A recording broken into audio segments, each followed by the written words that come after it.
Hi guys, welcome back to my channel. It is your girl Tomiwa Rodia, and today we're going to get into 25 or more lessons that I have learned in the past 25 years of my life. Now, I do not know it all. I'm still learning. So even the lessons I'm learning and sharing with you guys, they could change or expand or evolve in the next couple of months, weeks, years, who knows? So I'm learning every single day. My prefrontal cortex only just finished developing, so I'm still pretty new out here. However, I have my fair share of experiences and I would like to share them with you guys. So if you guys are interested in hearing what I have to say, then just continue watching. So the first lesson would have to be that you don't have to learn everything by experience. Some things are better off learned by example. Growing up, I was a very hard-headed girl and I didn't listen to anybody. Now, I was a very, compliant child. I did what I was told, but I did not believe everything I heard. I wanted to experience things on my own and see the real harm in what people were warning me about. Over time, I've just learned, I should have just listened to everybody who was warning me about just about everything. Even as Muslims, the Quran serves as an amazing example of why we should listen to the past experiences of others instead of going through life heedless, thinking that you'll be the exception or that you will somehow be saved from the same consequences that everybody else goes through. It is a scam. It is a big fat lie. And if you are anything like I was when I was little, please listen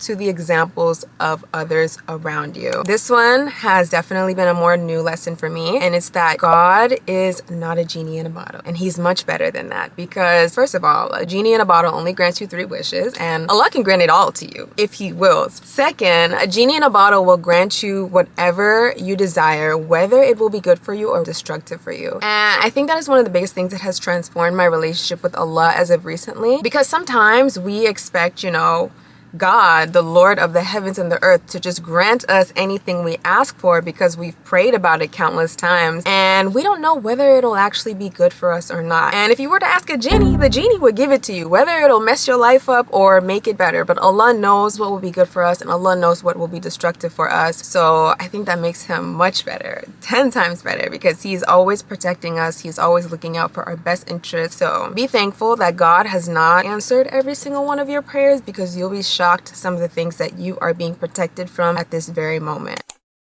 Number 3 is a lesson that my mom has been drilling into my head since I was a little girl, and it is that no condition is permanent. So when it comes to this lesson right here, I immediately think what Allah tells us in the Quran, فَإِنَّ مَعَ الْيُسْرِ يُسْرًا, which means verily with hardship comes ease. And it just reminds you that there is no permanence in this life. Everything is temporary and things are constantly changing. But even in the midst of trials, Allah is constantly granting us ease. And these moments are so fleeting. So if you are ever finding yourself in a difficult situation, like my mom would always say, no condition is permanent. That condition you're in will not be forever. And the same thing goes with our good experiences. Our great experiences do not last forever. So it's so important to cherish them and hold them tight when we are in the moment, and just be grateful. Number 4 would be to only take advice from people who are in the position you want to be in. I feel like I've said this in a couple of videos before, but I really have Uncle Tony Gaskins to thank for this advice, because he is someone that I have been really listening to and watching for the past 2 years, I think. He just has so much wisdom, and he's a character too. He's hilarious. He is so funny. But one of the messages that he's always drilling into his viewers and to his supporters and to his audience is that there should be no single marriage coaches or single relationship coaches, because if you're going to coach people in love and relationships and marriage, you have to have something to show for. You need experience. You need your own experience to speak on. Now, if you are someone that has maybe had a marriage or a relationship in the past but it has failed, then your field of study or your field of expertise would be healing from a breakup or healing from past relationships, healing from divorce, moving on from divorce, but not how to have successful relationships or successful marriages, because they have not done it themselves. So from this very point that he is always making, it's just registered to me that I should not be taking any advice from anybody who is not in a position that I wish to be in, period, whether it be relationships, whether it be career-wise, whether it be familial, whether it be status, whatever the case may be. I know that when I look for advice in people, when I look for guidance, I look for it in people who have mastered what I want to achieve, because who else would you really go to for advice on something that you're looking to get better at, you know? And it's one thing to share your own experience, but it's another thing to say that you have the recipe for a problem that you haven't solved within your own life. The fifth lesson I've learned in the past 25 years is that self-esteem and faith are intertwined. Every single time I notice that I feel less than about myself, it's because I am doubting who he's created me to be. So a lot of people would say that these two things are separate, but in my own experience, I would definitely say that you can't have self-esteem without faith. And if you have faith, you will automatically have higher self-esteem, higher trust in yourself, in what God has planned for you in your future, and whatever it is you're doing. You have that confidence because you have faith in your Creator that whatever happens, you're going to be okay. So this next lesson pertains to social media. I think a lot of times when we see things on social media, the automatic response we have is that, oh, maybe it's not as good as it seems. But the truth is, some things are actually as good as they seem. And I think the safe place to reside when it comes to social media is just to accept that you don't know, and making assumptions is useless and you're probably wrong. So rather than assuming that a person that you see on social media who looks like they're living their best life is in a poor situation in reality, or assuming that it actually is as good as it seems, it's honestly best to just stay in the middle and remind yourself you don't know these people and you don't actually know what is going on in their life. It could be good, it could be bad, but it's really none of your business. Success is subjective. What you define as success is obviously not the same thing as what I would define as success in my life. And alhamdulillah, because of the way I define success, I really would consider myself a successful person. But again, that is only because of how I define success in my life. You may not see me as a successful person, but alhamdulillah, I feel very, very successful. Relationships, whether they be familial, romantic, platonic, whatever kind of relationships you can have, they will have ebbs and flows, and it is completely okay. Like I mentioned earlier, nothing is constant in this life except for Allah, except for God. So expecting that same consistency and constancy in the people around us will only lead to heartbreak. We become close in one season and we disperse in another season, and it is completely okay to have that rhythm because we are always growing, we're always evolving, we're always changing, and sometimes the ways in which we are changing don't necessarily put us on the same path or put us on as close of a path as we have had in past seasons, eras, as people say these days. So if you are finding that you and somebody close to you are going through a season of distance, please don't jump to conclusions. We are naturally bound to part and move away from each other, but it just makes the reunion so much sweeter. If no real offense has been made, I promise you, you and whatever person it is that you are thinking about while I'm mentioning this lesson will come back to each other in an even better way than before. This next lesson is that if you stand for nothing, you will absolutely fall for everything. I think the reason I have not fallen for just about everything is the fact that even in my seasons of waywardness, my seasons of ignorance, that's a good way to put it. My seasons of ignorance, I still had an anchor, which was God, and it helped me not lose myself all the way and just completely lose it. I really do see the importance of having something you believe in, having something that you stand for, because without that, you will fall for anything, fall into anything, fall before anything. It's a crazy world, and it's very easy to be misled. It's very easy to be taken advantage of. It's very easy to just lose your way. When you have an anchor or you believe in something, it's so much easier to find your way back. God never burdens a soul beyond what it can bear. At times, I know that this can be difficult for us to hear. It can be hard and confusing for us to hear at times because we are in situations that feel unbearable. But I promise you, Allah will never put you in a situation that you do not have the tools and you are incapable of getting out of. There is always a solution. As long as you are living, you always have choices, and there is always a solution. He is Al-Alim, the all-knowing. He knows us better than we know ourselves. So even in the moments where we doubt ourselves and we don't believe that we are capable of overcoming things, trust me, there is someone much greater, much more powerful than you that believes in you and knows that you are capable of finding your way out of that situation. Plus, you're not alone. He is always with you. He's always guiding us. He is always protecting us, and he is always aligning us with what is for us. Now, for the girlies who struggle with imposter syndrome, this one is for you. Number 12 is that no one is more deserving of the position you are in except for you. If you believe in God, whatever which way you believe in him, you know that he's the all-knowing. You know that he is the most powerful. He is the creator of the heavens and the earth. Therefore, nothing happens without his divine decree. He has to say be for it to even come into fruition. So if the creator of the heavens and the earth put you in a position, who are you or anybody on God's green earth to tell you that you are undeserving of that position? Mwah. Nobody. I'm telling you, if you are in the position that you are in, God knows why you are in that position, but no one else is more deserving of being in that position than you, because he would not allow you to get into that position in the first place if he did not believe that you were a great fit for that position. So moments where you find yourself comparing yourself to other people or believing that maybe someone else should have taken the role or position that you're in, you just have to remember, if they were supposed to be in this position, God would have made it happen. But because they are not, and you are in it, you are supposed to be there and you are most fit. So just gotta accept it, thank God for it, and move forward like you believe it. Everything you do does not have to be exceptional. Sometimes doing just enough is okay.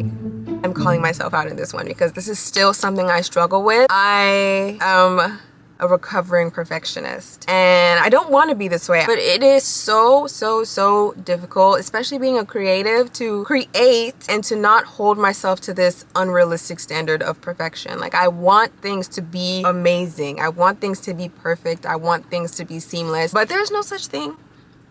I'm coming to realize there's no such thing. Even when you are extremely satisfied with your work, you will still be able to find flaw in it. And even if you can't find flaw in it because you are so deluded with happiness, there's someone else who will find flaw in it. And that's just the world we live in. So perfection is overrated, and doing just enough is okay. Eat healthy and exercise for your health and longevity, not to achieve the body that the media is telling us is beautiful today. If it's one thing I've learned about this media, it is that you cannot keep up with it. One day skinny is in, the next day is slim thick, tomorrow is thick slim. Like, it's always something with these people. Why do you want to please these people with your body? The moment I changed my perception when it comes to a healthier lifestyle, eating better and doing exercise for my own health, for my own longevity, for my God-given body, my relationship with food and exercise in general has changed so much. It has transformed for the better. Now I enjoy exercising because it's self-love. I'm pouring back into myself. It's worship in a way. I'm showing Allah that I appreciate this body that you've given me and I want to take care of it. Same thing goes for eating healthy. When I eat healthy, I eat knowing that, God, you've given me this body. It's not mine. This is a loan, but I'm going to take care of it to the best of my abilities. And I want to live a healthy life for as long as I can. I want to live long, pray for it every day, but I gotta tie my camel too. So that is why I choose to live a healthier lifestyle. For some people, maybe it works to follow the media, but I'm telling you, you will never satisfy the world because the world changes its mind every single day, every single minute, okay? There's no one set standard of beauty that has lasted for generations except for whiteness and proximity to whiteness, and we all know why that has been lasting for so long. The point is, try it out. Just try it. Try transforming the way you think about exercise, the way you think about eating, and approach it from a standpoint where you are doing it to pour back into yourself, to take care of yourself. And I promise you, you will see a difference in your excitement towards exercising and your excitement towards eating. It's no longer something you will drag your feet to. Now, you will have your days where it's a little harder than others and you're not as excited about it, but every time you do it, you will feel so much better about yourself. It's like giving yourself a hug, you know? Like, if I could really give myself a hug, like, obviously I can't, this is the farthest I can go, but doing things like going on walks and exercising is like giving myself a hug. Eating an apple instead of eating a chocolate bar is like giving myself a hug. It's like saying, I love you and I want to take care of you. So Yeah, I know that was a passionate rant, but seriously guys, we live in times where it's becoming something where we're romanticizing bad habits. And I understand sharing our experiences with bad habits for the sake of relatability, but the moment we start glamorizing and romanticizing things that are not actually good for us and not okay, like that's when I start questioning, like, are we having a self-love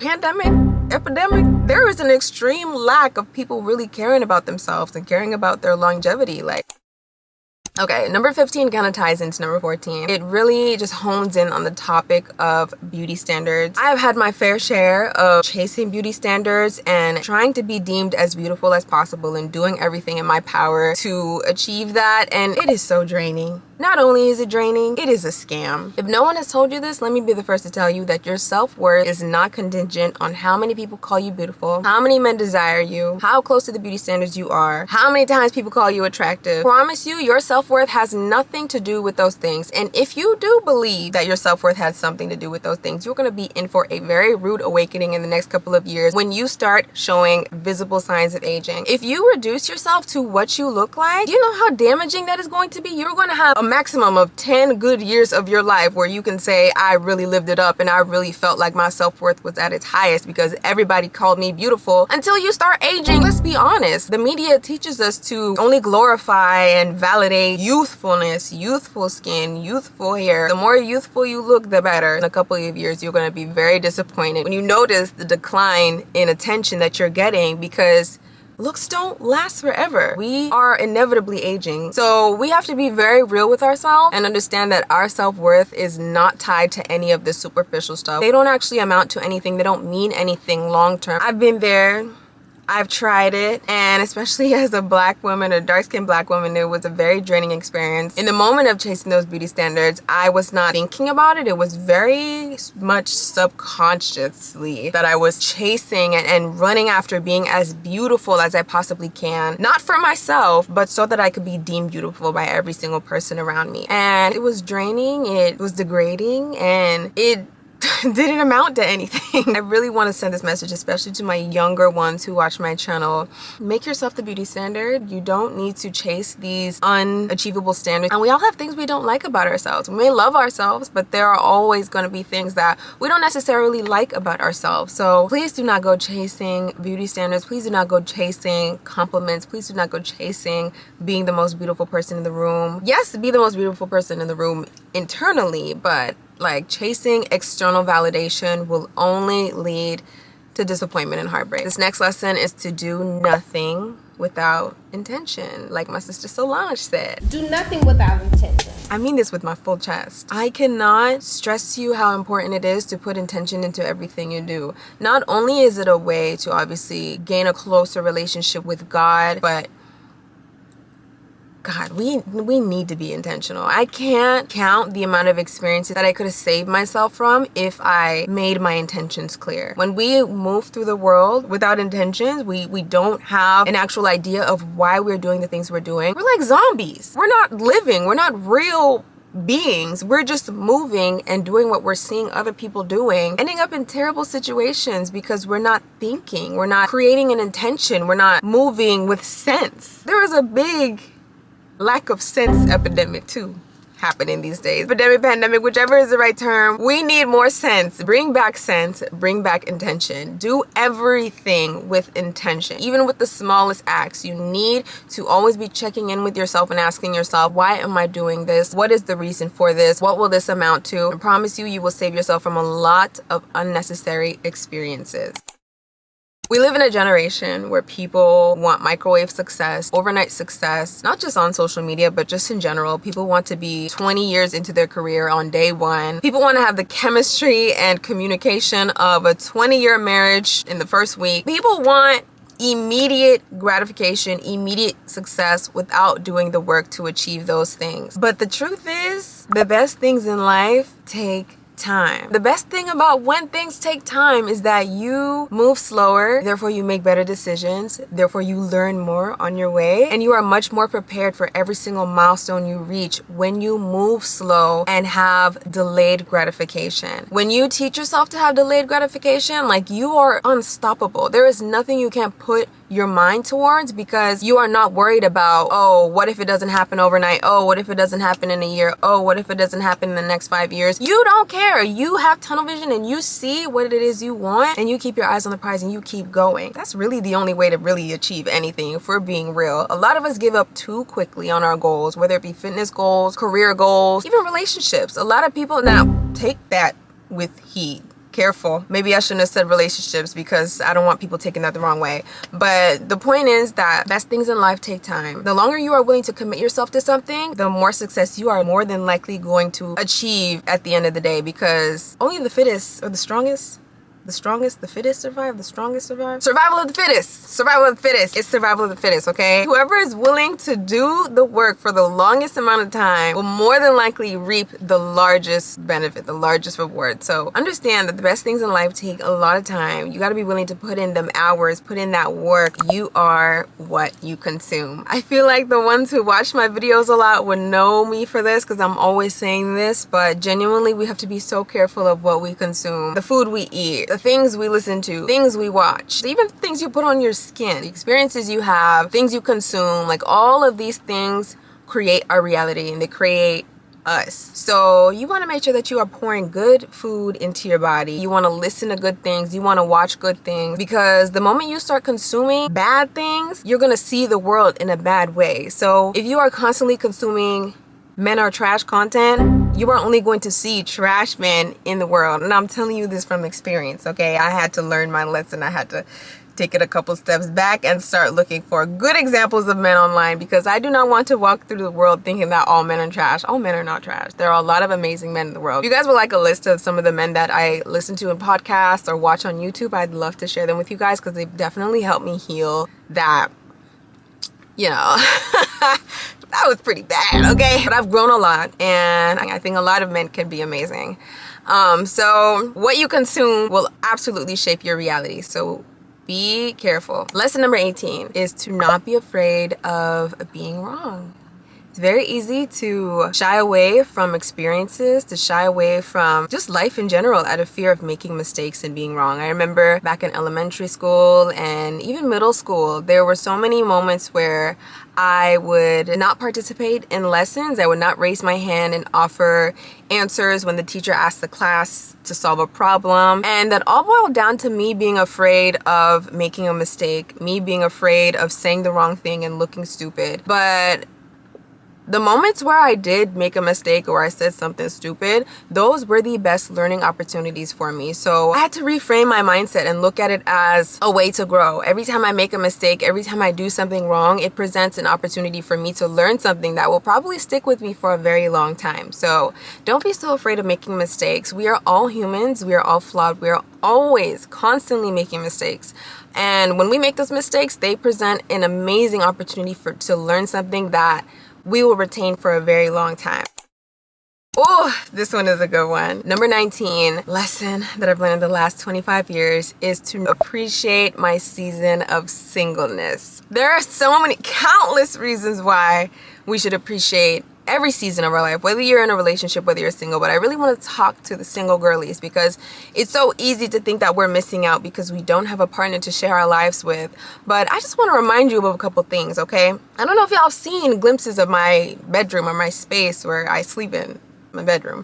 It's a very pink, girly environment. I have pink pillows. I have pink candles. I have pink accents all over my room. Like, my room just screams me. And I had to realize, once I get into a relationship, I get married, I won't be able to do that anymore. And that same experience goes for a lot of different things. There are a lot of things that I won't be able to do by myself. I won't be able to just up and leave. I mean, now I can't really up and leave and travel. I mean, I can. I just gotta let my mom know. But once I'm married, I won't be able to just make those type of quick-witted decisions. I can't just say, oh, I am going to Dubai next month because I feel like it. No, now I have a husband to consider. Like, I'm kind of grateful that I don't have to do that right now. And of course, when that season comes, I would be grateful to be doing that as well. But right now, like, I get to make my own decisions. I get to paint my world the colors I want to paint it. Like, I think that is something that we need to really take advantage of, because we're gonna miss these things. Once you get married, you cannot, I mean, unless your husband is cool, you cannot paint your bedroom pink. But now you can do that. You need to live this season up to the fullest and embrace it, and know that if God wills it for you to be married, it won't always be this way. So we have to just be grateful. Honor your parents no matter what mistakes they've made in their life. As Muslims, we are taught to honor our parents no matter what. God tells us in the Quran how important it is to honor our parents. And I know that some people who are not Muslim, they may hear that and think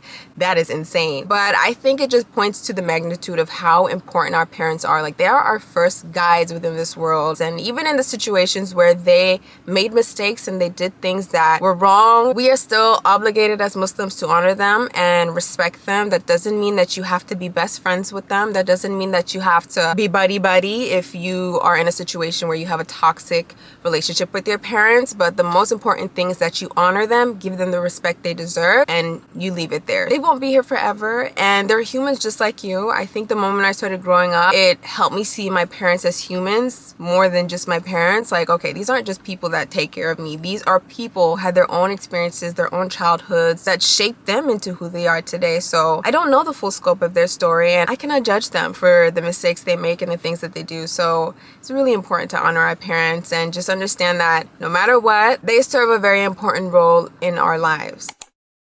Number 21, pray for others what you want for yourself. Now, I'm a Muslim girl, so I'm gonna know what I'm talking about. But in Islam, we are encouraged to pray for others what it is we want for ourselves. Because when you are praying and you are making dua for another person, the angels around you say ameen for you, and they say ameen for the other person as well. So essentially, whenever you make a prayer for someone, whether you pray for their health, you pray for their success, you pray for their guidance, you pray for their protection, whatever it is you may pray for that person, it's as if you're praying for yourself. It's like a win-win situation. When you take those moments to pray for others, the things that you want for yourself, it just helps to connect you better with them, and it helps you to see their success as your own. Even if you don't achieve certain things, but your loved ones achieve it, it's like a celebration for you because their wins are my wins. Number 22 might be my fave, and that is your success story is in what makes you different. Everything that you try to suppress and hide from the camera, the things that you think make you odd, the things that you think make you different, the things that you think make you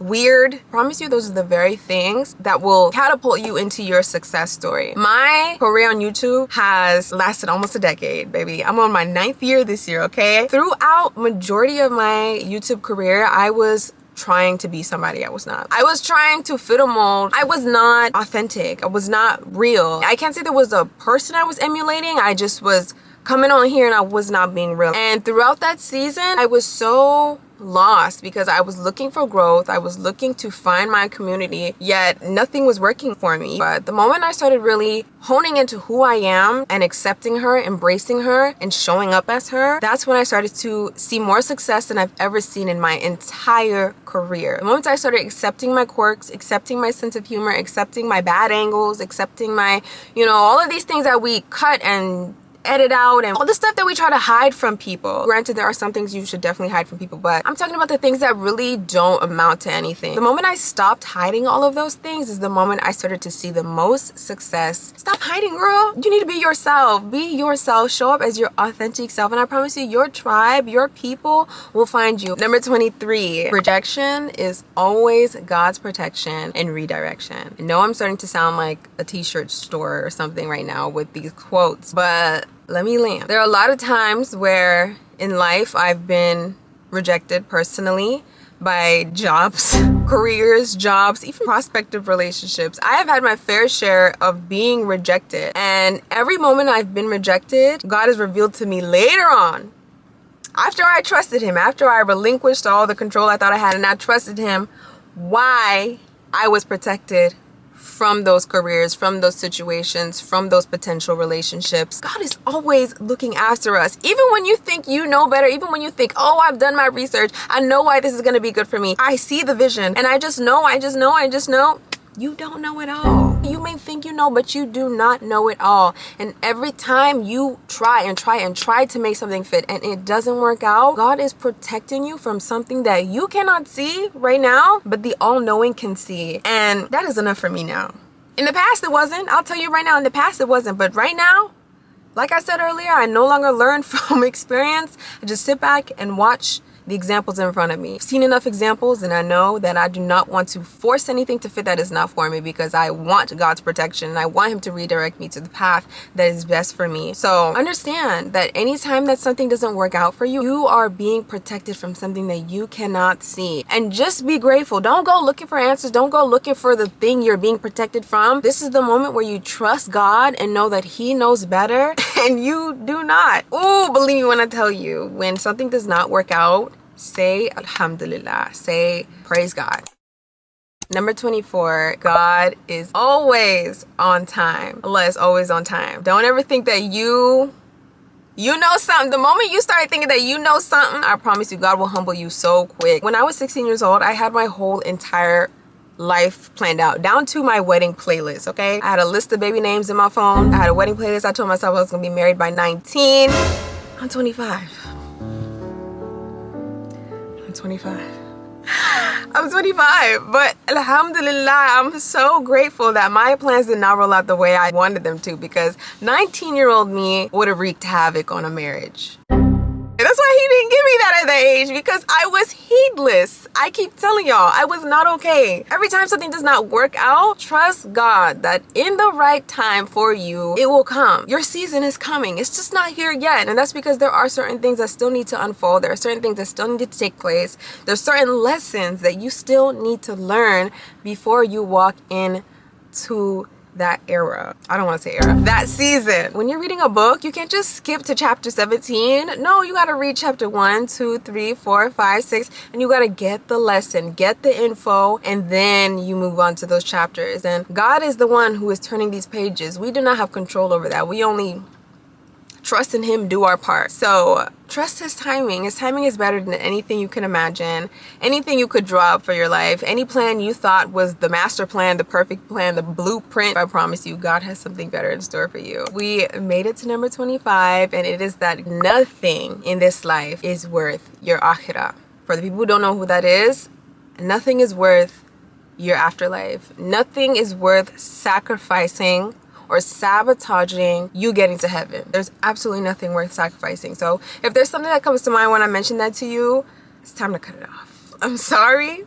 I'm so sorry, but it is time to cut it off. It's time to cut it out of your life, because there is nothing in this life that is worth ruining your chances of going to paradise and being at peace in our afterlife. Take with that what you will and do what you need to do to make sure that you are on the right path and you are not letting anything in this life disturb your chances of having a peaceful afterlife and being in paradise and living your best life. I hope you guys enjoyed this video. I hope you guys are able to learn something. Let me know if any of the lessons I mentioned in this resonate with you, or if there are any lessons that you've learned in your years. Please do share them down below. And inshallah, I will see you guys in my next video. Bye guys.